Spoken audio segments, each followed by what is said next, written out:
What's up guys, welcome to the video. Today I have a deck profile. This is the Frieza Prison deck by Jamie Wolf, who won it was a celebrations event, wasn't it? At your locals last week, I believe? Or the week before. Yeah, celebration on last week Saturday. Yes, congratulations on that. Yeah, thank you. And yeah, we'll just jump straight into the deck. Do you want to explain what Frieza Prison is for those who aren't familiar with the term? It's basically like a lockout deck. So the aim is to until you can drop your 8-drop Frieza, which then locks your opponent out of the game because cards, once it's dropped, if they crit 4 life at the same time as playing it. Yep. I think it's 30k or less, which is most of the battle cards as well. Yeah, it's pretty much everything. Yeah. And yeah, so I'll just let you run through your list and sort of point out some main combos if you can. Yeah, that's fine. Yeah, so the leader has the restriction where you can only play 4 cost or higher battle cards in your deck. Of the things like the side deck, like if you look at the side deck, that together was a bit of an issue because I had no idea what to put in, like what would be like, much testing. The main deck is, I feel a bit standard because you have the 8-drop. Just need as many Frieza's army as you can, like decent ones that help you. So you can stall out because the leaders have got the effect of Unawakened. You can look at the top 5, similar to the Gogeta BR from the Brother Pack one. Grab a red extra card from your top of your deck, top 5, add to your hand. So you got that search ability, and then Unawaken it draws 2, which I think is still alright for the leader. Like it would be nice to untap 2, but drawing 2 means you have more resources to survive until you do drop your bomb. Yeah, because you don't really have low cost cards to play anyway, so.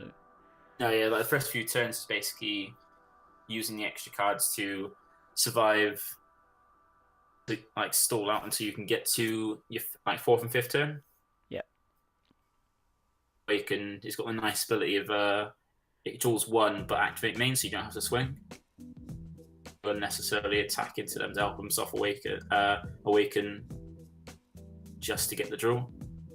And also similar to Janemba, not once per game, so you can discard a red Frieza's army from your hand to negate attack from a battle card, which is quite handy. Much stronger than Janemba. Because you've got a load, like especially with like the Showdown Frieza, there's normally fodder for it. Mm-hmm. As well, there's a lot of extra cards just so you can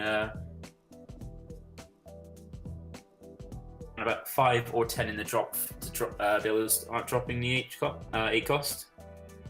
Mm-hmm. But one help you with that. So you got new model scouter, which is a 1-drop, which can potentially +1 because you tap 1, look at the top 7, and grab any Frieza's army battle cards that are 4 cost or higher, which is armies in the deck. And most of the time when you play it, you're going to see 2 off it. Mm-hmm. You got Cab Awakening as well, which is a 0 cost extra card, so you don't have to tap energy to drop it in. And combos up to 6k, which is really handy. I found when I played against Kid Goku's when they would show the 4-star ball, give himself the leader 5k boost, swing at my leader, and I can just combo that off. Yeah. I mean, the 6k is more or less 10k, really. Practically. And, it helps because with it you can out combo 15k, and with the Konono, Kikono, you can combo to 31. So that extra 1 that you get from being 6k and around 5 comes in really clutch. And then you got the standard of After Image and the new Indicate is that where you've got to like stall out, reduce the opponent's battle cards so you can kill them without KOing, and also just so you can survive. Yeah, okay. And Little Fighter Never Day is probably the best extra card. You can only play it when your opponent's got 3 energy, and you draw a card from it, so you replace it. Condition on your opponent for the next turn, they can't play anything that's 20k or less without discarding 3 cards at the same time as playing it as an additional cost. It helps you survive, because that way they're on a restriction as well, where they can't play certain cards like you can. Yeah. And then with the battle cards, it is really standard. Like the foreseeing hits forecast a higher battle card. That's really standard for red. The Loyal Kikono is a really good card. Similar to Unbreakable, rather than the draw a card, you get one of your extra cards back. So you can reuse things like Scout to get more draws. After image to have another card to help self-awaken or survive an attack. Is that all you've got for negate, things like that? So it helps you grab back. Just like Cabba's Awakening for free combo power as well. Yeah, because with that as well, if unawakened 6, which is quite handy when people go to 25 to make you waste a super combo, which you can't play. And unawakened, it goes up to 31. Yeah. Alright, yeah, you can't play any super combos, and none of them are 4 or... Yeah. Your super combo is unbreakable in a sense. Yeah, okay. And then the rest of the Frieza arm, like the Showdown, can come in handy as like with a body. The Frieza, the finisher, is the one that allows you to go into the lock. That's the card which, when you play it, you can play it for 5. You can play it as a 6-drop if you have 5 red extra cards in your drop. 5-drop if you've got 10. 5. You can ideally when you get by turn 6 to get down to a 5, so you've got that 1 NG open still.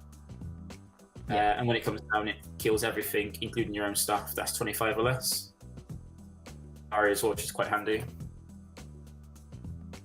And then on top of that, the main card, the lockout, is the 8-drop, which you play on top of the 7-drop once it's down, by discarding 3 cards. Yeah. And it's got the of, as I said before, if either of us, so it puts it on you as well. If either you want to play a battle card that's 3k or less in power, you have to take 4 your life, put in the drop. Yeah, I mean, the opponent probably has less than 4 when you play that anyway. Yeah, well, with a lot of decks where they want to self-awaken, which is normally at 4. If they're awakened leader, as well as nuking the field from the 7-drop as well. Yeah. Any battle cards? Slow roll them, because it's got crit as well. Just slow them hitting their leader and just negate their leader's attack as well. That's all you need to do. And then the other card is Frieza Army, the secret rare, which without, because it's 3k, 30k or more, you can play that while you've got the lock as well. Yeah. Okay. Game ender as well. Yeah. And I mean, in terms of the main deck, there's not much wiggle room, really, is there? No, it's quite tight. The main core is there, which you can't really modify. Things you can have is the scheduling. That was mainly put in there. So I played against Kiku, which I know is popular right now. Yeah. The 30k is like you could swing, use that to ditch that extra red extra card you might need to 7-drop, and also reduce their 30k to 25. So when you do, you get the nuke of that as well. Yeah. And strike, which is handy in some matchups when to kill something to 20k. It's not always useful. Most of the time, I would side that out for a paralysis technique, because an extra gate is a lot handier. Yep. But the rest of it is really, you need those to make the deck work. Yeah. Because the leader's permanent on the unawakened side is a massive restriction for the deck. It is, yes. And so yeah, as you said, you mentioned that before. So the side deck was quite difficult to sort of plan for. Yeah. Are you happy with this side deck, or is it just sort of pulled together really quickly? It was pulled together really quickly, because the main reason why I played the deck for the celebration was because it was a local one. Yeah. I just wanted to try something different. I do quite well with my locals normally. So I didn't, and because it's a local event that we didn't, it's mostly and a few from the surrounding area. I didn't really want to place anything really seriously. Okay. Because so I decided to go with this for a bit more fun. Because I really like the red Frieza cards. Clash came out. I immediately built together the Clash of Fates red Frieza. Oh yeah. This is the opposite of it really, because that one was really aggro, and this is quite stalling. It's what were your matchups like actually? Did you ever play the mirror? Because I assume the mirror is quite dry. There was one other guy who was playing the same day, but he was playing it quite different. He had the Villainy Cell, so this is more of more drawing and stalling than this one. Whereas what I aimed to do with this one was I didn't always need to put the 8-drop out down with resources, using the extra cards to keep getting rid of the battle cards, and try and go for the secret rare to end it from 4 to 0. Okay. But with my matchups, I played one green Broly BR, but that was without the secret, because the secret rare really hurts this deck. Yeah. With my hand. Use the Destruction Boo as well. What was that matchup like? Honest is because the game one, I think he saw the secret rare in his hand, but wasn't able to put it back in the deck. King himself out. Okay. And then game two, he could go for the kill, but I convinced him not to kill me because I could have had a negate. I had the secret rare just finish off the game. Alright, okay. And then with the Kid Goku and Vegeta Baby for the other two games. With the I didn't really have an issue with it. Because a lot of time they've got the Goku and the Android 8, which is that what you after image takeout, and if I got the Frieza finisher out and then got the lock, that just meant it was game after that because they had no way to get rid of it. And with Vegeta Baby, what came in clutch was when I the Bardock in the side. Yeah. Because once they got the first baby, all you have to do is negate that attack. You have to worry about the leader much because you can out combo that. It's more the triple strike on the baby, which is quite difficult. But as soon as they got the second one, normally when you go, is that what you got? When you got two babies out, they won't attack again because another one is gonna take it out. Yeah. To get the second baby out, so I had to turn and drop the Bardock to wipe both of them out within one swoop. Yeah, and then they've used pretty much all the resources at that point. Well, mostly because generally when they got baby, the baby chain, they normally draw back the cards as they're doing. But it just meant they had no really strong plays to. Yeah.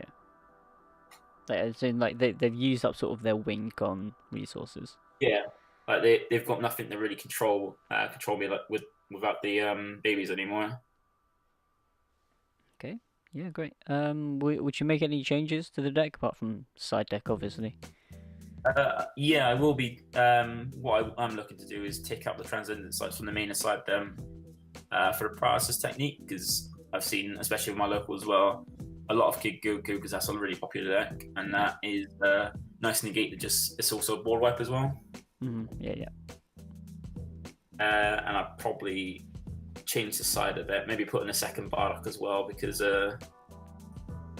all against some of the meta at the moment. Probably will take the blue stuff out, but I'm not sure what the side put in yet for the rest of the side. But the main minus the transcendent strikes for the paralysis techniques, in my opinion, is really solid. Yeah.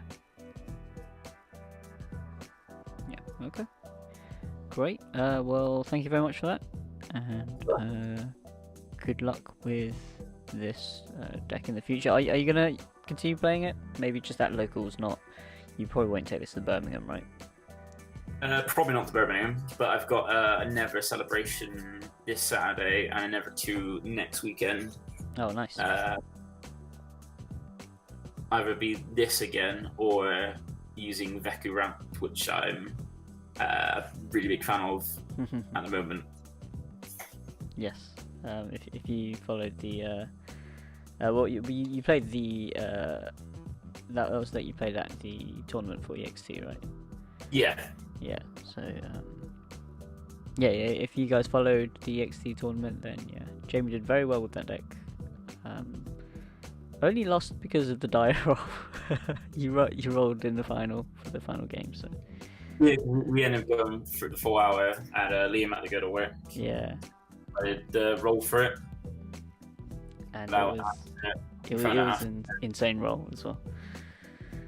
Yeah, I thought it was absolutely fun with the 19, and so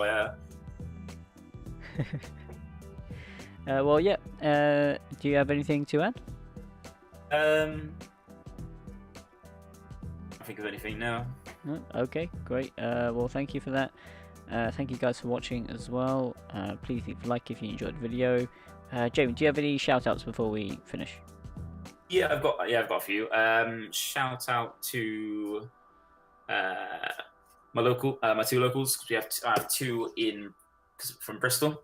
That's Excelsior Games and 8-Bit Planet. Without those two, I wouldn't be able to test decks and do as well as I'm doing at the moment.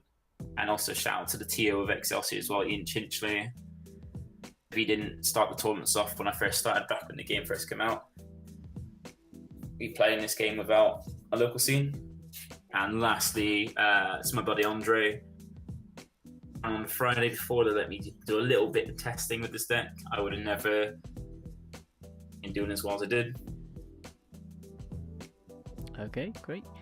Well, yeah, thank you very much, and please leave your comments below, guys.